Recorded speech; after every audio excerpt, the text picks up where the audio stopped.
uncomfortable We expression. felt the wedding without She you shrank would be her body meaningless. as if shrugging her shoulders Mary was and began speechless. making excuses Ryan's in a low parents voice. also stood there, Caitlin, smiling "This gently. is your special day," Barbara softly If Mary said. came, May she we would come try in? to steal the Mary attention, nodded as silently always, and led I everyone just into wanted the to living prevent room. her from stealing the apartment was spotlight small, on your big day. but she had created a always warm needs space to be in the her own center of way. attention. Photographs of memories Anger with her appeared father in adorned the Caitlin's walls. eyes. Medical That's books not and true. novels lined the bookshelf. Mary has never been jealous Caitlin, of me still or tried to crying, steal took attention. Mary's hand. She's always I had no supported me. idea you were removed Eleanor from made the a list. scoffing sound. Please believe You me. just don't know her We true learned the nature. truth at the venue. I was Robert only trying to continued. protect you. His voice The calm but with murmuring in the remnants venue of grew anger. louder. Your And mother. Ryan looked at his parents Mom with a removed my confused name. expression. Mary said Robert in a flat Johnson, voice, who had been I'm sitting not next surprised. to Barbara, stood But up. why? He was a Caitlin tall, asked with a dignified man confused who served as a expression. senior partner Why at the would law she firm. do such a thing? What is the meaning Mary of this? sat on the sofa and shrugged Robert's wearily. voice was low but Mom powerful. has always loved you more We than thought me. today was a blessed I was day when just a two nuisance. families would become one. That's not But what's true. happening before our Caitlin eyes raised is... her voice. And there's something He cut even off his worse. words and stared intently With trembling at Eleanor. hands, she took I out never her thought we smartphone would and welcome began our children searching for into a something. family like this. Barbara told me I Mom don't has want been to be lying to me associated about with you people for who years. exclude their own family. Lying. Look at those this. words, The Caitlin handed venue her froze in smartphone to tension. Mary. The Caitlin screen covered her displayed face old with text both hands messages and began to shake her messages from shoulders. Eleanor to Caitlin The from train 2 of her years wedding ago. dress spread Mary across the says floor, she can't come to your making graduation. her look both beautiful and sad. She's too busy. Don't worry, we'll celebrate just us. Mary's eyes widened. That's a lie. I applied for time off work that day, but Mom said you didn't want me to come. Caitlin showed another message. Birthday present from Mary? Nothing has arrived from her. Don't worry, she's always too busy with her own life. I sent presents every year. I asked Mom to give them to you. Mary's voice trembled. Mom has been lying to Caitlin for years, making her believe Mary was neglecting the family, Barbara quietly explained.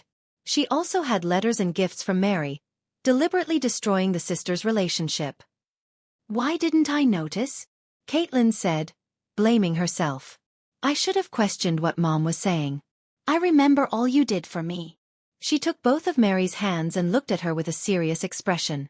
Law school tuition, the suit for my first job interview, nursing Dad during his illness, it was all thanks to you. And yet I... Tears welled up in Mary's eyes. She had never felt such complex emotions. Anger, sadness, relief, and love all mixed together. But why? Why would Mom go so far? Mary asked in a small voice. Ryan quietly said, I think Eleanor wanted to take all the credit for Caitlin's success. Mary's existence threatened that narrative. Mom was crying when we left the venue, Caitlin said, but honestly, I don't feel I can forgive her yet. Silence filled the room. Mary stared out the window, lost in thought for a long time. Then, slowly raising her face, she looked at her sister. You are my sister. That will never change. Mary's voice was soft but strong. What Mom did, it may take time to forgive, but it's not your fault. Caitlin showed an expression of relief and embraced Mary again. The sisters held each other for a long time, as if reclaiming the bond that had been lost for years. Ryan gently approached the two and said, Mary, we want you at our wedding. The postponed one, of course. I'd be delighted, Mary smiled, her first genuine smile. Barbara placed a hand on Mary's shoulder and said kindly, You're already part of our family. We won't let anyone keep you away anymore. Robert nodded and added, In our house, family is treasured. That's what matters most. That night, they talked until late, like filling in a gap created over years. They reminisced about the past. Mary spoke of memories with their father, Caitlin's childhood adventures, and the good times they had spent together. Remember that summer when Dad took us to the lake? Mary said nostalgically. Of course. When I almost drowned and you jumped in to save me. Caitlin laughed. Dad called you our family hero after that. As the night grew late, Barbara and Robert decided to leave. We'll come again tomorrow, Barbara promised and gave Mary a tight hug. Caitlin and Ryan stood up too, but Mary stopped them. Why don't you stay here tonight? I'll pull out the sofa bed. And so, the following Saturday, Caitlin and Ryan's wedding was held in a small garden. Only close friends and family were invited. This time, Mary would stand beside her sister as the maid of honor. An invitation was also sent to Eleanor. At first, Mary hesitated, but decided, she is our mother. We shouldn't cut her off completely. That kindness is your most wonderful quality, Barbara said the day before the wedding. Eleanor visited Mary's apartment. She looked older than before, with deep fatigue under her eyes. Mary! Eleanor struggled with words. Come in, Mary said quietly and led her mother into the living room. I've come to apologize. Eleanor's voice was small and trembling. I don't expect forgiveness, but I wanted to tell you. Mary knew that Ryan's parents had persuaded Eleanor, fearing she might not be able to attend her son's wedding either. Still, it was the first time her mother had spoken words of apology. It will take time, Mary said honestly, but tomorrow is Caitlin's special day. Let's be at peace for her sake. Eleanor nodded silently. On the wedding day, While helping with preparations, Mary prepared a special gift. It was her father's keepsake, a beautiful sapphire necklace. "Caitlin, this is for you," Mary handed the necklace to her sister. "It's Dad's keepsake. He said he wanted you to wear it." Caitlin was too moved for words and simply embraced her sister. "Dad would be happy," Mary said softly. The ceremony took place in an atmosphere of love and reconciliation. Eleanor sat quietly in her seat, watching her daughters. Mary arranged the hem of Caitlin's dress, and the two smiled at each other. "I'm so glad you're here," Caitlin whispered. "I'm not going anywhere, I promise," Mary replied. Winter 1 year later. Chicago was covered in snow. Mary returned to her apartment with tired steps after finishing her night shift at the hospital. When she opened the door, warm air and the small lights of the Christmas tree in the living room greeted her. Mary's life had changed significantly over the past year. Lunch with Caitlin once a week had become her routine. Sometimes in the busy hospital cafeteria, sometimes at their favorite restaurant downtown, the two shared their daily lives and memories, as if making up for lost time. "Remember that doll you wanted for Christmas when you were 5? Mary asked at lunch last week. And Caitlin laughed nostalgically. "Of course. I was waiting at the door for Dad to come home from work, and you said Santa is busy, so he asked Dad to bring it." In reality, Mary had used her own savings to buy that doll, going shopping secretly without her father knowing. Her sister's smile was her greatest treasure. On the table was an invitation from Caitlin that had arrived recently. "Merry Christmas. Please spend it with us at our home this year." The card had a handwritten postscript. "I have something to tell you, something very special." Mary smiled. At lunch last week, Caitlin had hinted she was pregnant. There hadn't been an official announcement yet, but as a sister, Mary had intuited it. She couldn't have missed that special glow when she gently placed her hand on Caitlin's stomach.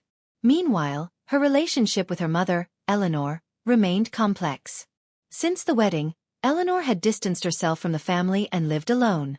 Once the belle of society, Eleanor found herself ostracized from social circles as her manipulations and lies became known to her friends.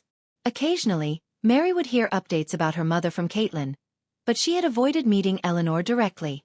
"Mom is trying to change," Caitlin said last month, "but it's not easy for her either." Eleanor had tried to contact Mary several times, but her messages and calls were brief and formal. Her pride prevented her from uttering words of genuine apology.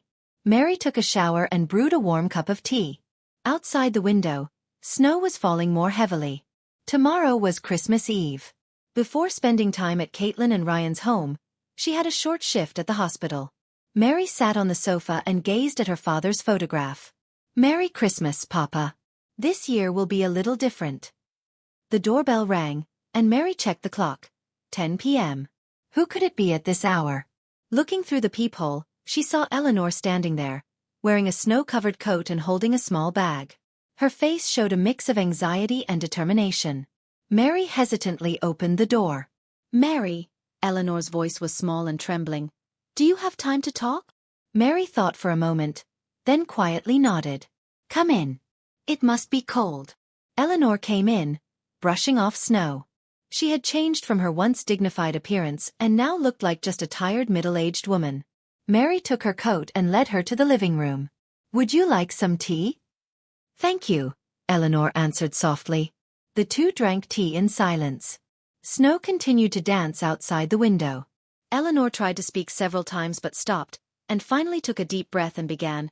"Mary, I was a terrible mother. I'm truly sorry for hurting you." Tears welled in her eyes. "For a long time, I justified my actions and blamed others, but the truth is, I was wrong." Mary remained still, just listening to her mother's words.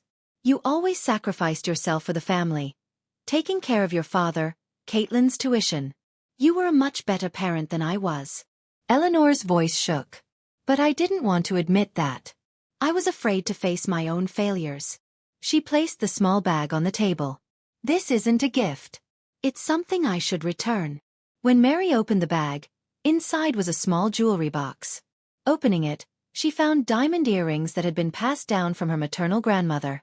After her father died, Eleanor had claimed they were lost. "These belong to you." "I stole them." Eleanor lowered her face. "I'm truly sorry." After a moment of silence, Mary quietly said. Forgiveness isn't easy. I've been hurt by your words for a long time. She took a deep breath and continued, but perhaps we can restore our relationship step by step. A small light of hope appeared on Eleanor's face. Tomorrow, there's a Christmas dinner at Caitlin and Ryan's home. Will you come? Mary asked. You are inviting me? Eleanor looked surprised. Because we're family, Mary answered simply. Besides, Caitlin seems to have special news. The next day, Christmas Eve, Caitlin and Ryan's home was filled with warm light and laughter. Barbara and Robert had also come and were helping Caitlin with final preparations in the kitchen. When Mary arrived, her sister came rushing out to greet her. Mary, you came. Of course, Mary laughed. Oh, and Mom is coming too. Caitlin was a bit surprised, but quickly smiled. Really? That's wonderful. Ryan set one more place. A few minutes later, Eleanor appeared with small gifts. She greeted everyone with a nervous expression, looking particularly humble toward Barbara and Robert. Barbara smiled and offered Eleanor a warm cup of cinnamon tea. We all make mistakes. What matters is the courage to acknowledge them and try to change. Before dinner, Caitlin and Ryan gathered everyone for a special announcement. Everyone, we have wonderful news. Ryan said proudly. Caitlin is pregnant. In 5 months, we'll become parents. Amid the congratulations echoing around the room, Caitlin took Mary's hand. Mary, I want you to be the godparent. Having someone with your kindness and strength beside this child. Mary nodded with tears in her eyes. I'd be honored. I'll love this child with all my heart. Eleanor sat quietly, but tears also glistened in her eyes. And Mom, Caitlin continued, I want you involved in this child's life as a grandmother. The past is the past. What matters is what comes next. After dinner, Mary was alone by the window, watching the snow scene. Eleanor quietly approached. What a lovely family, she murmured. It's thanks to you, Mary. Your kindness and thoughtfulness became the power that reconnected the family. Mary smiled. It's thanks to all of us. Family doesn't work with just one person. Ultimately, Mary's patience and love broke the chain of hatred and brought a new beginning. As her father had taught her, the power of forgiveness is immeasurable. Eleanor, after a long journey, began to understand the pain her actions had caused. She is now making daily efforts to become a true mother. It's not easy, but it's her own path.